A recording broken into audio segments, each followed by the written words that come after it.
Hi guys, so tonight's video is really going to be about what brought us to where we are with learning about autism and what made us think Jacob had autism and the different things he does with autism.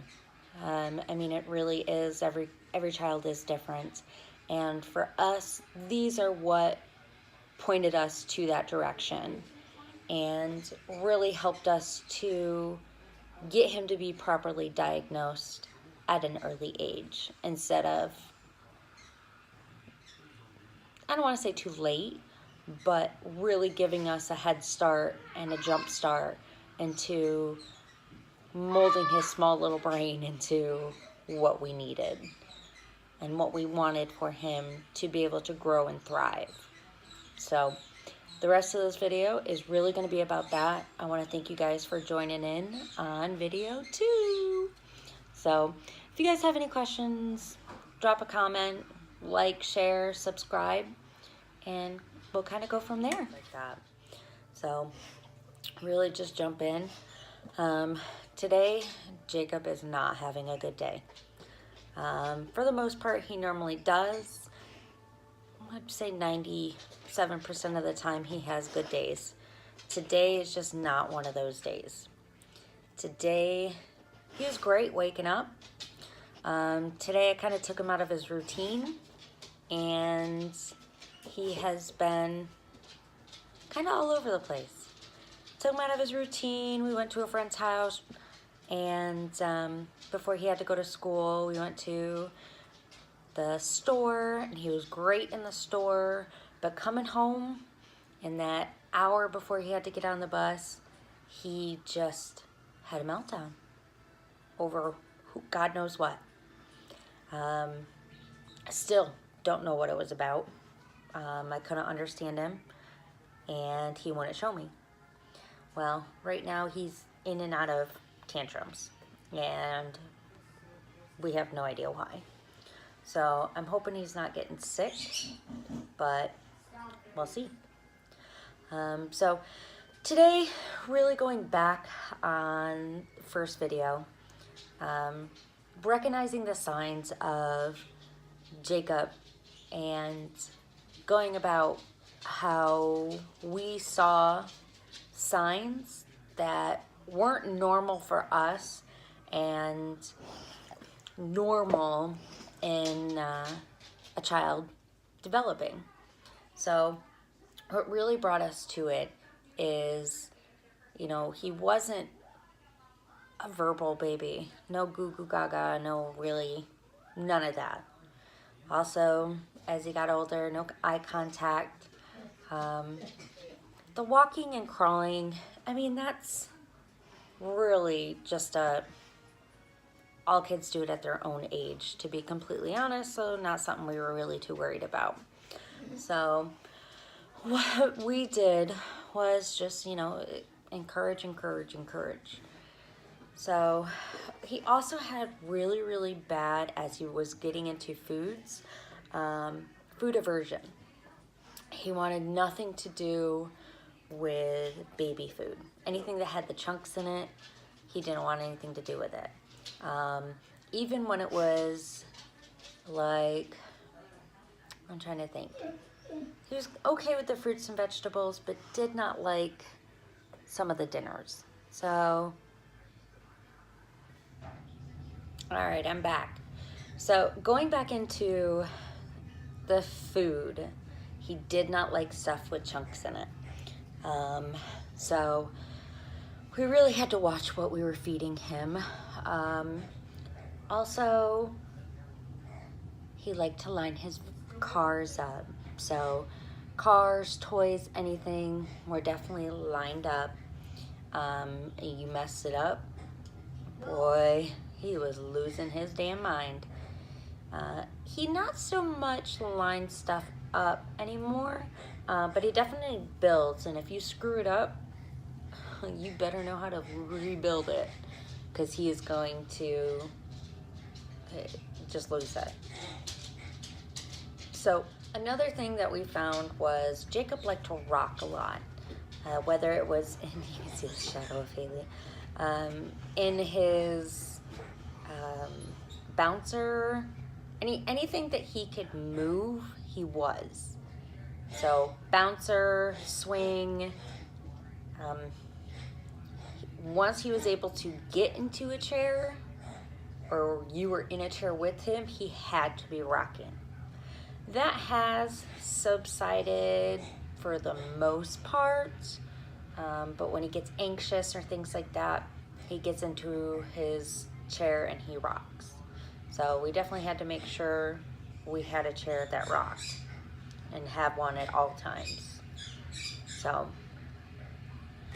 Jacob was also okay playing by himself too, where Zach, they're 2.5 years, 2 years, 2 weeks, 2 days, I think it is, apart. And Zach would try to play with him. Jacob was fine playing by himself. He really didn't care. And he's still good to this day. He's gotten better. And he actually knows how to properly play, I guess. He knows how to play with a baby doll the right way. He pretends now.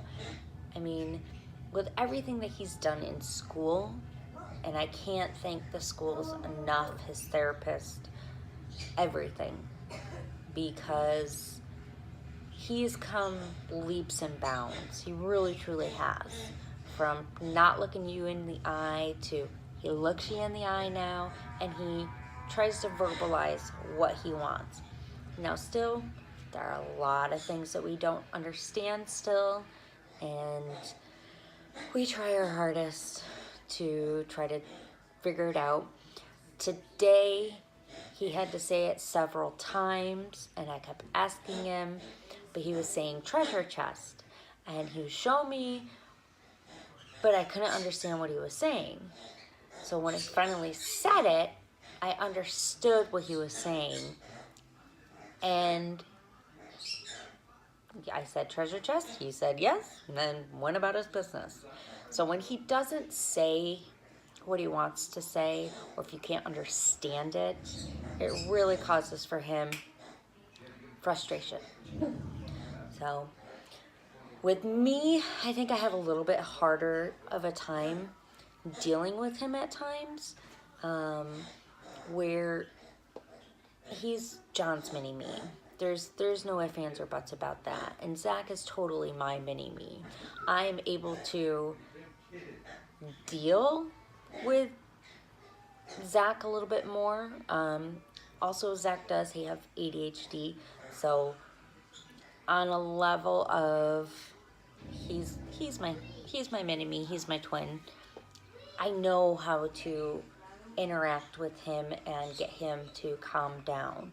Where John does a little bit better when it comes to Jacob, because I think there's a lot in common in that sense. But transitioning Jacob into certain things as well, that's always been a hard part for us, which his teachers have done an amazing job with that as well. So transitioning from let's pick up to it's time to eat or it's bedtime, there's really no fighting anymore. Thank goodness. Where in the beginning, yeah, it was not fun. He's going to bed crying, and here's John and I like almost in tears crying because he doesn't want to go to bed. He's fighting you. And you know this is going to be a 45-minute, hour-long tantrum until he finally passes out, to where that makes us even more tired than what we already are. Jacob never slept through the night. He does now. Jacob does sleep with us. He doesn't like being away from us. He likes that touch. He's got to know that somebody's right there. When I have to work Friday mornings at 4 o'clock in the morning, or get up at 4, I have to be out of the house by 4:30. A lot of times I am scooching the pillow behind him, hoping that it's warm enough to kind of simulate my body. If he doesn't like it, a lot of times he'll move over to John, but it's one of those hit or misses. Sometimes he's up and we're just shit out of luck, and John gets up and takes him downstairs. Thankfully, my mother-in-law is here on Friday morning, so she's normally up by that time, so he's able to either run into the room and go back to the bed with her, or he goes downstairs and rocks. And we get cartoons on, or we get his iPad out and just try to keep him not so tired. I mean, sometimes he goes back to bed, sometimes he doesn't. So that's a hard one for us. When he wasn't sleeping through the night, he was up every 3 hours, 2-3 hours. And both of us were working 40, 50, 60 hours a week each, running on a couple hours here, a couple hours there. Because when Jacob got up, he was up. He was party animal. And I know there's people out there that understand exactly what I'm talking about. It's not easy.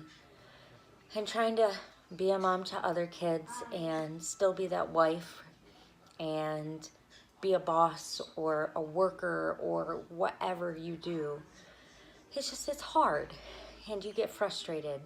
And that's where I found out the PTSD, or not, sorry, the postpartum depression. And that helped so much, getting the medication and taking the right steps to be able to talk about it and really express what was going on. So that's kind of where I'm going to leave it tonight. We're going to try to do some more videos here this week, probably to get in a PTSD video as well, and really just kind of go with it. I want to say thank you, and see you next video.